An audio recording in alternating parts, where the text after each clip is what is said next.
যত ভেতর দিকে যাচ্ছি ততই অবাক হচ্ছি। এ যেন ভয়ঙ্কর এক মৃত্যুরূপী। পরতে পরতে বিপদ আমাদের জন্য অপেক্ষা করছে। একটু অসাবধান হলেই ঘটে যেতে পারে বড় ধরনের কোনো বিপদ। কিন্তু আমরা তো হাল ছেড়ে দেওয়ার বান্দা না। ঝর্ণার কাছে যেয়েই ছাড়ব ইনশাআল্লাহ। এই দৃঢ় প্রতিজ্ঞা নিয়ে আমরা সামনে এগোতে লাগলাম। বন্ধুরা, বলছিলাম মৃত্যুকূপ নামে খ্যাত ভয়ঙ্কর সেই খইয়াছড়া ঝর্ণার কথা। তাহলে চলুন ভ্রমণের আদ্যপ্রান্ত থেকে শুরু করা যাক।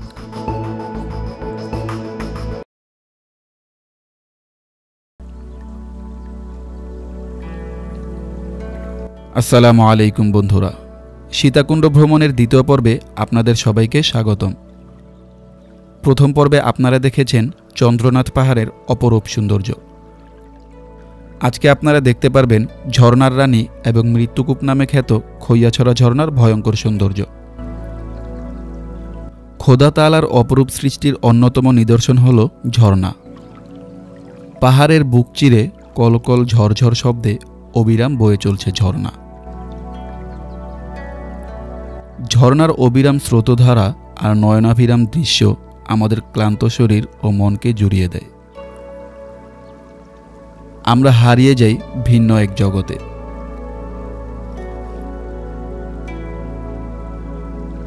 তাহলে চলুন দেরি না করে ভিডিওটি শুরু করি। প্রচণ্ড বৃষ্টি থাকার কারণে চন্দ্রনাথ পাহাড় থেকে নেমেই খইয়াছড়া যাওয়ার জন্য 500 টাকা দিয়ে আমরা একটি সিএনজি ভাড়া করে নিই। আপনারা সীতাকুণ্ড হাইওয়ে থেকে বাস দিয়ে গেলে খরচ অনেক কম পড়বে। আর আপনারা যারা ঢাকা থেকে সরাসরি খইয়াছড়া ঝর্ণায় আসতে চান, তারা বাসের সুপারভাইজার সাহেবকে বলে রাখবেন আপনাকে যেন মিরসরাই খইয়াছড়া ঝর্ণায় যাওয়ার রাস্তায় নামিয়ে দেয়। খইয়াছড়া ঝর্ণাকে স্থানীয় ভাষায় বারোয়াঢালা জাতীয় উদ্যানও বলা হয়। এখানে নামার পর খইয়াছড়া যাওয়ার জন্য আপনারা অনেক সিএনজি পেয়ে যাবেন। ভাড়া পড়বে জনপ্রতি 20 টাকা করে। এখানে আসার পর আমরা আমাদের ব্যাগগুলো এই দোকানে রেখে যাচ্ছি এবং দুপুরের খাবারের জন্য অর্ডার করে যাচ্ছি। এখানে ব্যাগ রাখার নিয়ম হলো, আপনি যদি তাদের দোকানে দুপুরের খাবারের অর্ডার করেন, সেক্ষেত্রে ব্যাগ রাখার জন্য এক্সট্রা কোনো টাকা দিতে হবে না। অন্যথায় আপনাকে ব্যাগ প্রতি 20 টাকা করে দিতে হবে। আমি আপনাদেরকে সাজেস্ট করব, আপনার যদি অতিরিক্ত ব্যাগ বা কাপড় থেকে থাকে তাহলে অবশ্যই এখানে রেখে যাবেন। কারণ সিএনজি থেকে নামার পর আপনাকে কমপক্ষে 1 থেকে 1.5 ঘন্টা পথ হেঁটে খইয়াছড়া ঝর্ণায় যেতে হবে।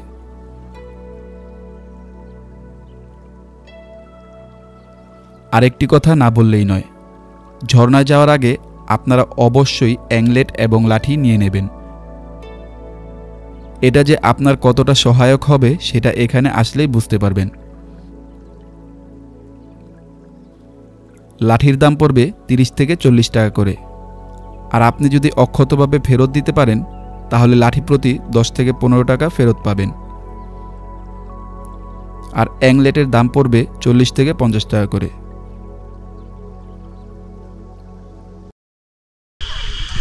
তোমরা গেছিলা ঝর্ণায়? গোসল করছো? ঝর্ণায় গোসল করছো? ভাই ভাই একজন করে আসি। বৃষ্টির জন্য যেমনটা সুবিধা হয়েছে ততটা অসুবিধাও হয়েছে। রাস্তাগুলো অনেক পিচ্ছিল, কিন্তু আশা রাখছি ঝর্ণায় অনেক পানি হবে। আপনারা দেখতে পাইছেন যে ঝিরিপথ দিয়ে কতটা স্রোত বয়ে যাচ্ছে। অনেকটা পথ হাঁটার পর আমরা টিকিট কাউন্টার পেয়ে গেলাম। বাংলাদেশিদের জন্য টিকিট মূল্য হলো 20 টাকা করে, আর ফরেনারদের জন্য $5 করে।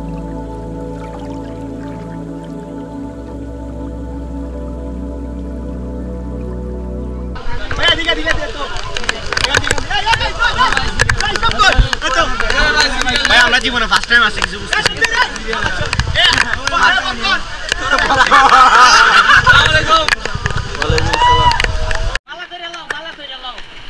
এইভাবে দেওয়া থাকে এইভাবে।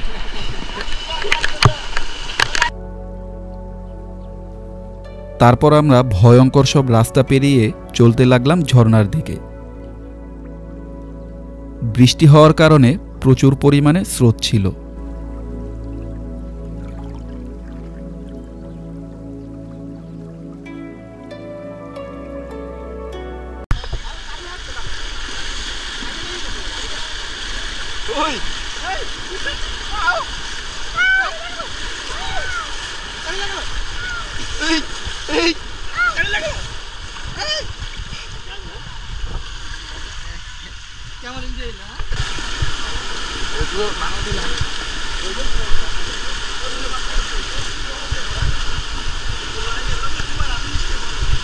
কি অবস্থা ভাই সামনে?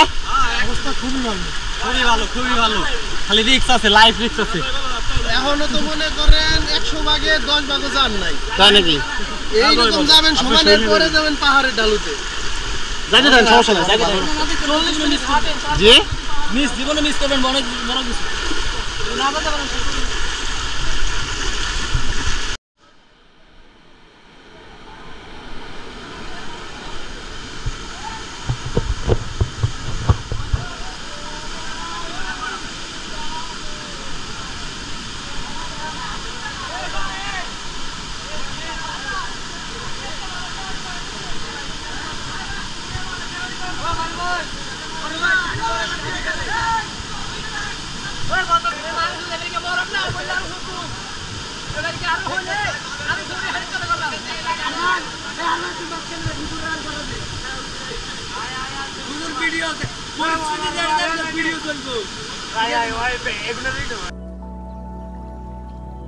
অবশেষে শত বাধা পেরিয়ে আমরা চলে আসলাম খৈয়াছড়া ঝর্ণার প্রথম ধাপে।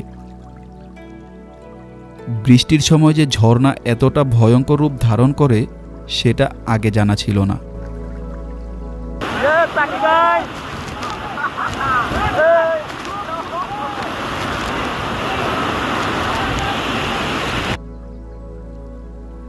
বৃষ্টি এবং পাহাড়ি ঢল বেড়ে যাওয়ার কারণে আমরা আর সামনে যেতে পারিনি।